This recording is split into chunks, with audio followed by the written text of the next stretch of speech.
Olá, meus queridos alunos da EJA, do município de Ubaitaba. Aqui quem está falando é o professor de matemática Amauri, diretamente do Centro de Canoagem, palco do nosso campeão Isaquias Queiroz. Mas na verdade foi pensando em vocês que estou aqui gravando essa videoaula a fim de que vocês possam aproveitar bastante nesse período de isolamento social para adquirir um pouco mais de conhecimento. Hoje falaremos especificamente sobre a origem e evolução dos sistemas de numerações. E finalizaremos falando sobre diversos povos que criaram seu próprio sistema de numeração. Mas para isso, precisamos falar um pouco sobre números. Segundo Platão, os números governam o mundo. Vocês podem até não concordar, mas os números passaram sim a governar o mundo, devido à sua grande importância e utilidade. Basta olhar ao nosso redor, onde quer que estejamos e o que quer que façamos, lá estão eles, os números, nos relógios, nas moedas, nos carros, nos celulares, nos notebooks, nas casas, na natureza, na saúde, enfim, em praticamente tudo. Mas vocês já pararam para se perguntar como os números surgiram? Para descobrir sobre a origem dos números, precisamos conhecer um pouco sobre a história humana. E isso pode ser feito de diversas maneiras. Estudando ruínas de antigas civilizações, estudando fósseis, estudando a linguagem escrita, até mesmo avaliando o comportamento de diversos grupos étnicos desde o princípio dos tempos. Mas vamos voltar um pouco mais de um tempo, mais especificamente para o tempo das cavernas. Percebemos que há indícios de que há mais de 30 mil anos o homem já tinha a necessidade de contar.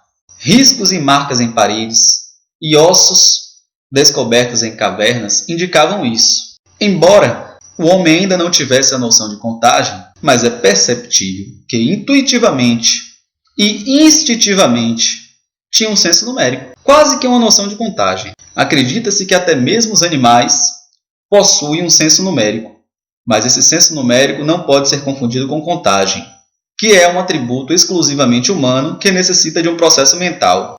Com o passar do tempo, o homem começou a desenvolver algumas atividades, tais como plantar, construir casas, domesticar e criar animais, etc. Junto com as criações, mais especificamente com as criações de ovelha, o homem começou a perceber que precisava controlar seus rebanhos.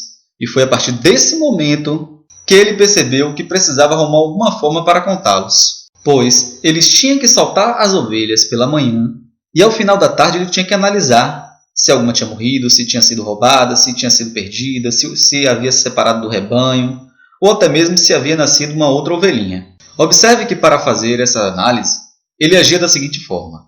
Cada animal que saía para o pasto de manhã correspondia a uma pedra que ele guardava em um saco. No final do dia, quando os animais voltavam do pasto, era feita a correspondência inversa. Ou seja, para cada animal que retornava, ele retirava uma pedra do saco. Se no final do dia sobrasse alguma pedra, a conclusão era óbvia. É porque faltava algum dos animais. Se algum animal fosse acrescentado ao rebanho, era só acrescentar a quantidade de pedras correspondentes. Assim, o pastor de ovelhas fazia a correspondência 1 a 1, onde cada ovelhinha correspondia a uma pedrinha. Um fato interessante é que a palavra que utilizamos hoje, cálculo, é derivada da palavra latina, cálculos, que significava pedra.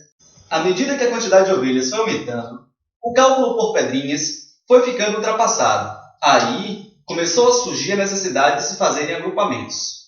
Vejamos aqui como funciona a questão da ideia de agrupamentos. Vamos ver um exemplo. Digamos que 5 pedras pretas correspondam a uma pedra marrom. Ou seja, eu podia pegar uma pedra marrom para substituir 5 pedras pretas.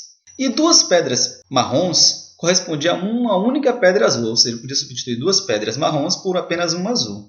Assim, nós podíamos concluir que 10 pedras pretas só precisaria de uma pedra azul. Ou seja, para representar 10 pedras pretas, em vez de procurar 10 pedrinhas pretas, bastava ele pegar uma pedra azul e colocar para representar as 10. Então essa é uma ideia de agrupamento. A partir de então, tudo ficou mais fácil, pois a correspondência unidade a unidade já não era feita somente com pedras, talhas em ossos, marca nas paredes. O homem passou também a utilizar os dedos das mãos, nós em corda, os dedos dos pés, desenhos e outros tipos de numerações e marcações para efetuar as contagens. Com as primeiras formas de agricultura, o homem passou a ter a necessidade de contar o tempo, as estações do ano, as fases da lua, e assim começaram a surgir as primeiras formas de calendário e outras formas de contagem. Com o surgimento do comércio, do aumento da variedade de coisas e objetos a serem contados, o método de pedrinhas, nós em cordas, os dedos das mãos, dos pés, já não eram mais maneiras adequadas para se fazerem as contagens. Com o aumento exagerado da variedade de coisas que surgiram para serem contadas, o homem passou a representar as quantidades por expressões, gestos, palavras, símbolos, agrupamentos. Mesmo assim, ficava difícil criar um símbolo para cada uma dessas coisas. Assim, de posse da ideia de agrupamento, e a fim de resolver esses problemas citados anteriormente, foram desenvolvidos os sistemas de numeração. Então, observe que cada povo foi criando seu sistema de numeração. Os babilônios, os egípcios, os maias, os gregos, os romanos, os hindus, os árabes, os chineses, ou seja, vários povos, cada um criou seu próprio sistema de numeração. Mas o que é de fato um sistema de numeração? Um sistema de numeração é um conjunto finito de símbolos somado a uma lei de formação que permite representar qualquer quantidade.